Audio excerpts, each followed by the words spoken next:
Magandang araw po and mega love shoutout sa lahat ng ating mga manonood sa ang sulok man kayo ng mundo. Magandang umaga, magandang tanghali at magandang gabi po sa ating lahat.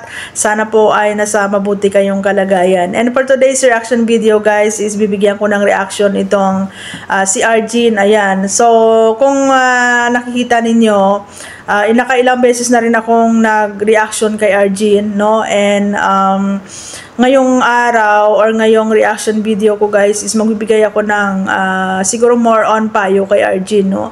Kasi ang dami pa rin namang nakabuntot sa kanya ng mga bashing, no? Kahit na wala na siya doon sa kay Kalingap Edo, wala na siya sa Kalingap, nandyan pa din, no? Nakita ko na every live niya is nakabuntot pa rin yung mga bashing sa kanya, no? So siguro para kay Arjin, para sa akin, no, mapayo kay Arjin is enjoy mo yung buhay mo, no?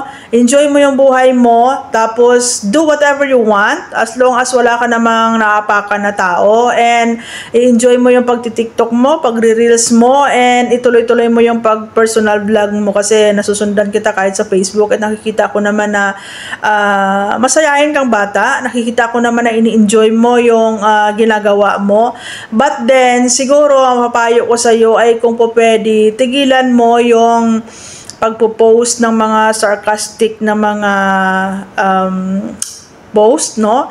Yung mga patama-patama na post, and then siguro iwasan mo na rin yung magsalita ng medyo may parinig, no? Para at least once and for all magkaroon ka ng peace of mind, 'di ba? Kasi sabi mo nga nakaramdam ka ng freedom, no? Parang nakalabas ka sa hawla, no? Makakalipad ka na walang bigat sa likod mo. So ibig mo sabihin na parang you have all the freedom to do whatever you want, no? So sana gawin mo 'yon, no? I-enjoy mo kasi as long as nagpo-post ka ng mga nagpaparinig, no? Nagsasalita ka ng may mga paparinig din, hindi ka talaga tatantanan at tigilan ng mga bashers, no?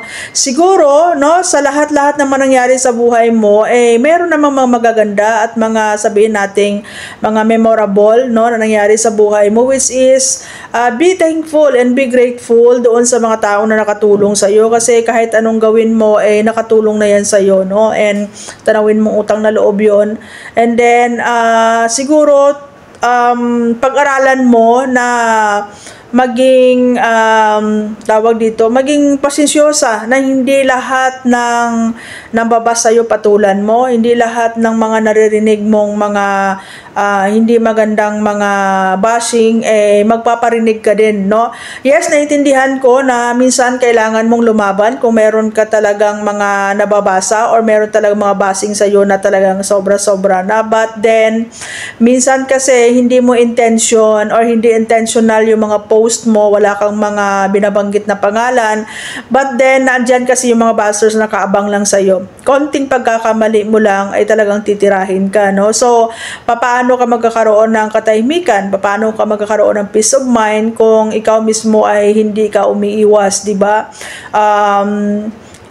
Okay na no? Okay na kung ano man yung mga naging desisyon na ginawa mo, desisyon mo yon, choice mo yon, kasi at the end of the day, ikaw lang din naman na makapag-decide kung ano yung maganda para sa sarili mo, para sa buhay mo, kasi ikaw naman magdadala niyan.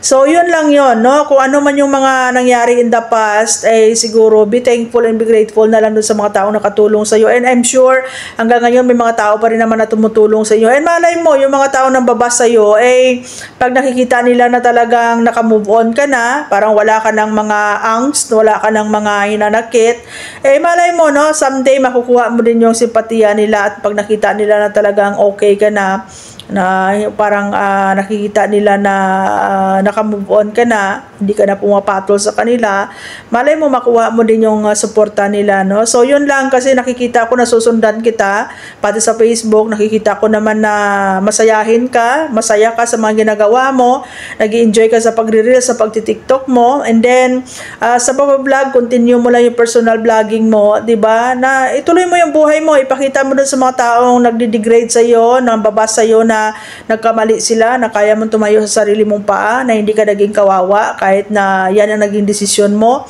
And then ipakita mo sa kanila na ano ka, no, mabait ka na bata, na talagang marunong kang rumespeto, kasi yan yung susi para na maraming magmamahal sa iyo, no? Ako naman kasi kahit na dinidepensahan kita, kung alam ko namang mayroon ako nakikita na medyo mali, ay very vocal ako magsasabi sa iyo, but it doesn't mean na kinikriticize kita. Siguro more on constructive criticism, no? And then yun lang, no? Ayaw ko kasi na yung kahit na may mali na kukonsintihin ko pa din, no? So siguro bilang isang nanay, nararamdaman ko kung ano yung mga nararanasan mo, no?